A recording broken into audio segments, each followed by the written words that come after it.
नमस्कार विद्यार्थियों। आज हम बीए तृतीय के द्वितीय प्रश्न पत्र का अध्ययन कर रहे हैं और इसमें हम पूर्वी समस्या अर्थात ईस्टर्न क्वेश्चन, क्रीमियन वार, बर्लिन सेटलमेंट और बाल्कन वार्स के संबंध में चर्चा करेंगे, यानी क्रीमिया युद्ध, बर्लिन व्यवस्था और बाल्कन युद्ध। ये हमारा विषय है। सर्वप्रथम हम क्रीमिया युद्ध के बारे में चर्चा करेंगे। सबसे पहले विद्यार्थियों हम इसकी ऐतिहासिक पृष्ठभूमि का अध्ययन करेंगे। पूर्वी समस्या का अभिप्राय उन अंतर्राष्ट्रीय समस्याओं से है जो यूरोप में तुर्की साम्राज्य के पतन से उत्पन्न हुई। 17वीं शताब्दी के अंत तक तुर्की साम्राज्य बहुत विस्तृत और शक्तिशाली था। संपूर्ण बाल्कन क्षेत्र, जिसमें बोस्निया, सर्बिया, यूनान, रोमानिया, बल्गेरिया आदि आते हैं, तुर्क साम्राज्य के अंतर्गत थे। परंतु इस क्षेत्र के निवासी धर्म, भाषा, रक्त आदि में तुर्कों से सर्वथा भिन्न थे और तुर्कों ने इन लोगों को अपने साम्राज्य में आत्मसात करने का कोई प्रयास नहीं किया, उल्टे उनका शोषण करते रहे। 18वीं शताब्दी के प्रारंभ से ही तुर्क साम्राज्य की निर्बलता के लक्षण प्रकट होने लगे। 1855 के बाद तो उनकी शक्ति तेजी से धीमी होती गई, क्योंकि साम्राज्य के अधीन कुछ देश स्वाधीन होने के लिए उतावले हो उठे। ऐसी परिस्थिति में तुर्क साम्राज्य का विघटन अवश्यंभावी हो गया। अतः यह समस्या यह थी कि तुर्क साम्राज्य के पतन के बाद उसका स्थान कौन ग्रहण करे। साम्राज्य के स्थान पर छोटे छोटे अनेक राज्य हो गए तथा तुर्क साम्राज्य विघटित होने से रोका जाए। इन्हीं समस्याओं को पूर्वी समस्या कहा जाता है। पूर्वी समस्या एक गठिया रोग की भांति है जो कभी टांगों को और कभी हाथों को असक्त करता रहता है। लॉर्ड मार्ले के अनुसार पूर्वी समस्या एक प्रकार की वह उलझन है जिसमें विभिन्न रुचि व धर्म की जातियों का प्रश्न निहित है। साउथगेट के अनुसार पूर्वी समस्या उन राज्यों और निवासियों की समस्याओं का समूह है जो डैन्यूब के नील नदी तक बसे हुए हैं। सिपिरो के मतानुसार निकट पूर्वी समस्या को बाल्कन प्रायद्वीप के निवासियों से संबंधित माना जाना चाहिए। पूर्वी समस्या भिन्न भिन्न राज्यों में भिन्न भिन्न रूपों में प्रकट हुई। प्रारंभ में ऑस्ट्रिया ने तुर्की की पतनोन्मुख स्थिति का लाभ उठाना चाहा। बाद में ये समस्या रूस और तुर्की की प्रतिद्वंद्विता के रूप में प्रकट हुई। इसके बाद इंग्लैंड, फ्रांस, ऑस्ट्रिया भी इस समस्या में जुड़ते चले गए। इस प्रकार यह एक अंतर्राष्ट्रीय समस्या बन गई। इस समस्या को समझने के लिए यूरोपीय महाशक्तियों के हित और उनकी नीतियों का उल्लेख करना समाचीन होगा। तो सबसे पहले हम ये देखेंगे कि क्रीमिया युद्ध से पूर्व की कौन कौन सी घटनाएं थी। विद्यार्थियों, पहला है सर्बिया का विद्रोह।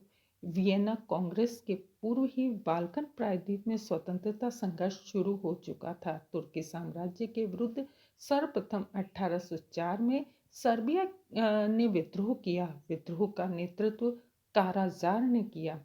1815 में मिशोल अर्बिनोविच के नेतृत्व में सर्बों ने पुनः विद्रोह कर दिया। विवश होकर तुर्की ने अर्बिनोविच को राजा मानते हुए सर्बिया को स्वायत्त शासन के कुछ अधिकार दे दिए, किंतु सर्बिया का सुल्तान की संप्रभुता कायम रही। इससे भी जब स्थिति में कोई सुधार नहीं हुआ, तब रूस के दबाव से बाध्य होकर 1826 में सर्बिया के पूर्ण आंतरिक स्वतंत्रता प्रदान की गई। 1830 तक सर्बिया अपने आंतरिक शासन में पूर्ण रूप से स्वतंत्र हो गया। तुर्की का प्रभुत्व अब नाम मात्र का रह गया। इस प्रकार 19वीं शताब्दी में सर्बिया के विद्रोह से तुर्की साम्राज्य का विघटन प्रारंभ हो गया। यूनान का स्वतंत्रता संग्राम। 18वीं शताब्दी के अंत में यूनान में कुछ राष्ट्रवादी साहित्यकार हुए जिनके राजनीतिक विचार और साहित्यिक प्रेरणा के कारण यूनानियों को अपनी पराधीनता अखरने लगी और वे तुर्की के दमनकारी शासन से मुक्त होने का स्वप्न देखने लगे। यूनान के क्रांतिकारी युद्ध समितियों का गठन किया गया, जिसमें हिटेरिया फिल्के नामक संस्था सर्वाधिक महत्वपूर्ण थी, जिसका उद्देश्य तुर्की को यूरोप से निकालकर कुस्तुनतुनिया में पुनः यूनानी साम्राज्य स्थापित करना था। 6 जुलाई 1827 को रूस, फ्रांस और इंग्लैंड में एक संधि हुई, जिसके अनुसार तुर्की के सुल्तान को कहा गया कि वह अपने अधीन यूनान को स्वतंत्रता और स्वायत्तता प्रदान कर दे, परंतु सुल्तान ने 3 शक्तियों के प्रस्ताव को भी ठुकरा दिया। अतः मित्र राष्ट्रों का संयुक्त जंगी बेड़ा सक्रिय हो गया। 20 सितंबर 1827 को यूनानियों ने तुर्की की 9 सैनिक टुकड़ी पर आक्रमण कर उसे नष्ट कर दिया। इसके प्रत्युत्तर में मेहमत अली का पुत्र इब्राहिम, जो यूनान में मिस्री सेना का संचालन कर रहा था, अपना जहाजी बेड़ा लेकर नेवेरिनो की खाड़ी से बाहर निकला। इस पर इंग्लैंड, फ्रांस और रूस के संयुक्त बेड़े ने नेवेरिनो की खाड़ी में प्रवेश किया और 20 अक्टूबर 1827 को नेवेरिनो के युद्ध में तुर्की के तमाम जहाज नष्ट कर दिए। इस घटना के तत्काल बाद इंग्लैंड और फ्रांस युद्ध से अलग हो गए। इंग्लैंड ने इसे अशुभ घटना बतलाया है। इंग्लैंड के प्रयत्नों से सितंबर 1833 में फ्रांस, रूस और इंग्लैंड में एक नया समझौता हुआ, जिसके अनुसार यूनान को पूर्ण स्वतंत्र राज्य स्वीकार किया गया तथा बावेरिया के राजा के दूसरे पुत्र राजकुमार आटो को यूनान का राजा बनाने का निर्णय लिया गया। इस प्रकार यूनान तुर्की के प्रभाव से मुक्त हो गया, परंतु यह भी सत्य है कि यदि यूनान को यूरोप के लोगों की सहायता नहीं मिलती तो वह संभवतः अपने को स्वतंत्र नहीं करा पाते। अगला है एकियार स्लैक्सी की संधि। यूनान में स्वतंत्रता संघर्ष के दौरान मिस्र के शासक, जो तुर्की सुल्तान के अधीन ही था, तुर्की सुल्तान को सैनिक सहायता दी। प्रत्युत्तर में सुल्तान ने उसे क्रीट द्वीप पुरस्कार के रूप में दिया, परंतु मेहनत अली इससे संतुष्ट नहीं हुआ। वह सीरिया पर भी अधिकार चाहता था। जब सुल्तान ने इंग्लैंड, फ्रांस और रूस की सहायता की याचना की, परंतु रूस के अलावा अन्य कोई देश तैयार नहीं हुआ। फरवरी 1833 में जब रूसी जहाजी बेड़ा और सेनाएं तुर्की में पहुंच गई तो इंग्लैंड और फ्रांस के सुल्तान पर दबाव डालकर मेहनत अली ने सीरिया, दमिश्क, एपेलो और अदन का बंदरगाह दिलवा दिया। इस पर मिस्री सेनाएं वापस लौट गई। विद्यार्थियों, मिस्र की सेना लौट तो गई, परंतु रूस तुर्की से अपनी सहायता का मूल्य वसूल किए बिना जाने को तैयार नहीं था। अतः विवश होकर सुल्तान को अकियार स्लैक्सी की संधि पर हस्ताक्षर करने पड़े। संधि के अनुसार तुर्क ने डर्नोनल्स में जल डमरू मध्य को अपने सभी राज्यों के युद्ध पोतों के लिए बंद रखने तथा रूसी युद्ध पोतों को आने जाने की सुविधा प्रदान की। रूस ने तुर्कों को सैनिक सहायता देने का वचन भी दिया। इस संधि से तुर्की व रूसी प्रभाव अपनी चरम सीमा पर पहुंच गए। इससे इंग्लैंड चिंतित हो गया और अवसर मिलते ही इस संधि को रद्द करने का दृढ़ संकल्प किया। संयोग से उसे यह अवसर मिला और सुल्तान ने सीरिया पर आक्रमण कर दिया, परंतु मेहनत अली की सेनाओं के सामने न टिक पाया और अंत में जुलाई 1841 में रूस, इंग्लैंड, ऑस्ट्रिया, प्रशिया और फ्रांस में ने लंदन की संधि के द्वारा दोनों पक्षों के विवाद को सुलझाया। लंदन की संधि ने अंकियारेस्लेक्सी की संधि में रूस को प्राप्त विशेषाधिकारों को समाप्त कर दिया। संधि के में सभी राज्यों ने तुर्की की अखंडता को बनाए रखने का भी आश्वासन दिया। विद्यार्थियों, ये तो हमने देखा कि क्रीमिया युद्ध से पूर्व की क्या स्थितियां उस समय पूर्वी समस्या के संदर्भ में थी। विद्यार्थियों, अब हम देखेंगे कि क्रीमिया युद्ध के कारण क्या क्या थे। 1853 ईस्वी तक पूर्वी समस्या अपेक्षाकृत शांत रही, परंतु महाशक्तियां तुर्की पर अपना अपना प्रभाव बढ़ाने के लिए कूटनीतिक दांवपेच करने लगी।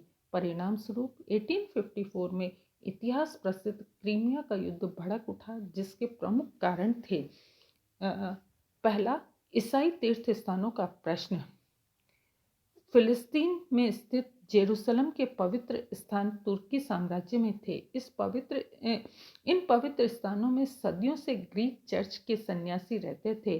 1535 में तुर्की के सुल्तान ने इन पवित्र स्थानों की देखभाल करने का कार्य कैथोलिक सन्यासियों को सौंप दिया तथा फ्रांस को तुर्की में रहने वाले रोमन ईसाइयों का संरक्षक मान लिया।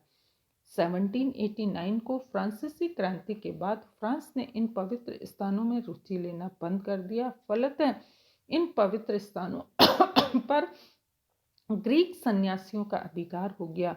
रूस ग्रीक सन्यासियों का संरक्षक माना जाता है।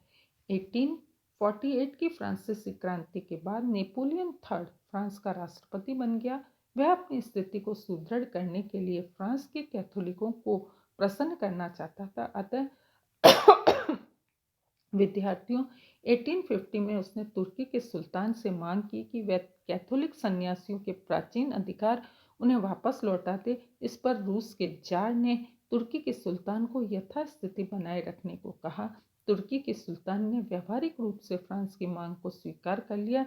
इससे रूस नाराज हो गया। दूसरा कारण है तुर्की द्वारा रूसी प्रस्ताव को ठुकराना। मार्च 1853 में रूस के जार ने तुर्की के सुल्तान से मांग की कि तुर्की साम्राज्य के समस्त यूनानी चर्च के मानने वाले ईसाइयों पर वह रूस का संरक्षण स्वीकार करे। इंग्लैंड और फ्रांस को यह प्रस्ताव स्वीकार नहीं था। अतः तुर्की के सुल्तान ने रूस के प्रस्ताव को अनुचित बताते हुए ठुकरा दिया। तीसरा है रूसी राजदूत का तुर्की से पलायन। जनवरी 1853 में रूस के जार ने प्रस्ताव रखा कि तुर्की साम्राज्य का आपस में बंटवारा करने का प्रस्ताव रखा, परंतु इंग्लैंड को रूस का ये खतरनाक प्रस्ताव पसंद नहीं आया। इधर तुर्की के सुल्तान ने कस्तुनतुनिया में स्थित ब्रिटिश और फ्रांसीसी राजदूतों की सलाह पर यूनानी चर्च के अनुयायियों पर रूसी संरक्षण की मांग को ठुकरा दिया। इससे कुस्तुनतुनिया में स्थित रूसी राजदूत मेनशिकाफ अत्यंत क्रोधित हो उठा तथा सुल्तान के इस निर्णय के विरोध में 23 मई 1853 को रूसी दूतावास में अन्य कर्मचारियों के साथ स्वदेश लौट आया। चौथा है रूसी सेनाओं का तुर्की साम्राज्य में प्रवेश। विद्यार्थियों 31 मई 1853 को रूस के जार ने तुर्की के सुल्तान को चेतावनी दी कि वह रूस की मांग को स्वीकार कर ले, अन्यथा रूस मेलादाविया तथा बालेशिया पर अधिकार कर लेगा। रूस की इस धमकी से इंग्लैंड और फ्रांस चौकन्ने हो गए तथा दोनों ने अपनी जहाजी बेड़ों को बैसिका की खाड़ी में पहुंचने के आदेश दे दिए।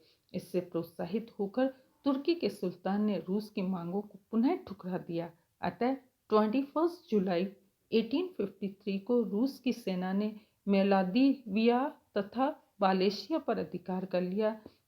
इससे स्थिति और भी गंभीर हो गई। अगला कारण है वियना नोट। युद्ध को रोकने के लिए ऑस्ट्रिया की पहल पर इंग्लैंड, फ्रांस और प्रशा तथा ऑस्ट्रिया के नेताओं का वियना में सम्मेलन हुआ और एक नोट तैयार किया गया जिसे वियना नोट कहा जाता है। इस नोट में तुर्की के सुल्तान की स्वतंत्रता को स्वीकार करते हुए तुर्क साम्राज्य में रहने वाले यूनानी ईसाइयों की सुरक्षा का अधिकार रूस को प्रदान किया, परंतु तुर्की के सुल्तान ने वियना नोट को अस्वीकार कर दिया।